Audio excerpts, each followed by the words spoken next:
Welcome to the first episode of Fuel Your Fire, where we will discuss all things chasing big wave surf in this amazing sport that we love. And if you're new here, welcome. My name is Ben. I am a professional surfer originally from Sydney, Australia, now living in France. I have been fortunate enough to travel all over the world chasing big waves for a living. I've been doing this for almost 20 years now. I want to share my experiences with you guys. I want to tell you about the preparation it takes to chase these big swells, how we forecast them, what kind of boards we use, the tow-in process, everything that goes into preparing for these big swells. So make sure to subscribe because there's going to be a lot of interesting stuff coming up.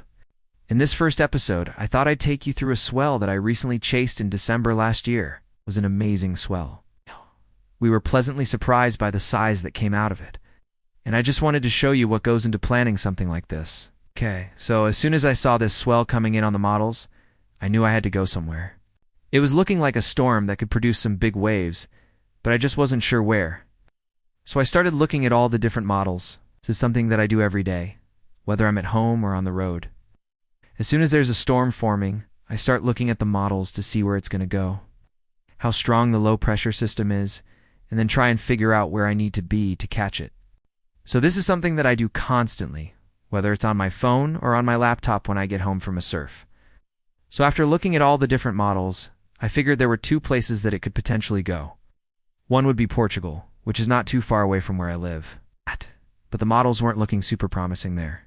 And the other option was to go back to my roots, go all the way back to Australia. So I decided to go back to Australia. That's where I grew up.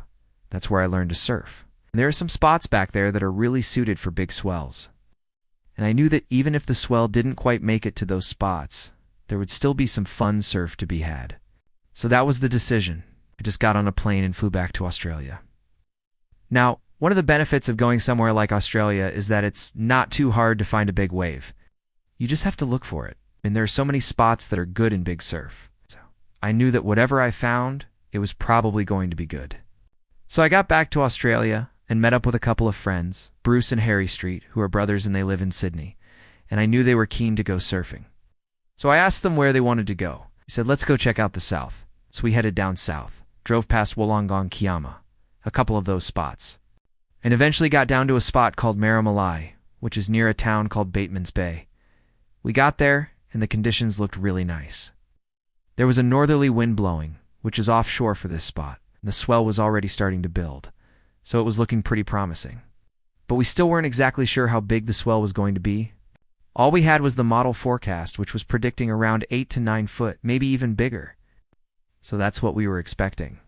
The next day came around and the swell had definitely built overnight. We got there and it was firing. Couldn't believe how big the waves were. It was solid 10 to 12 foot, even bigger.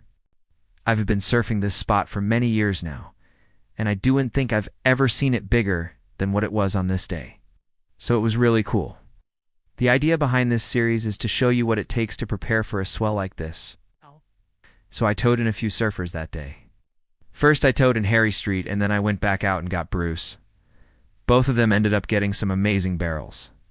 I got some footage of Harry and Bruce surfing that day. Fortunately, my camera broke, so I lost all the footage that I got that day. But luckily, Harry Street was kind enough to send me some photos that he took from his drone, and they turned out great. You can see just how big the waves were that day. The pictures speak for themselves. It was a massive day. I wish I could have gotten more footage of it. Unfortunately, my camera broke, but that's just part of the deal, you know? Sometimes your gear breaks, sometimes you lose your stuff. That's just what happens when you're traveling around the world chasing big waves. That's why I started this channel, though. To be able to share all of the experiences that come along with this kind of lifestyle, it's not always easy being on the road, especially when you're traveling alone. There's a lot of uncertainty, a lot of ups and downs. I'm hoping that by sharing my experiences, whether it's towing a big wave or finding a good time at a local break, it can inspire people to get out and chase their own dreams. This was definitely one of those days, you know, when you're out there on a massive wave, and you're just in the moment. You're just feeling so much adrenaline, so much excitement. It's just such a rush. It's good. And then when you make it back to shore, you feel like you can conquer anything. So yeah, that's what this channel is all about. I want to share all of those experiences with you guys. I also want to hear about your experiences. Please leave a comment below.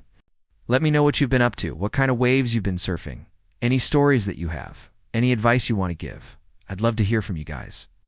I hope you enjoyed this first episode of Fuel Your Fire. If you did, please smash that subscribe button. Make sure to follow me on social media as well. There'll be lots of cool stuff going on over there too.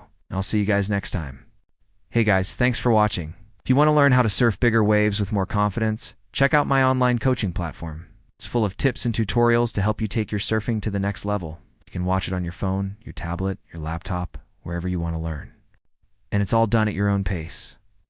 I'm always adding new videos, and there's something for everyone. So check it out and happy surfing.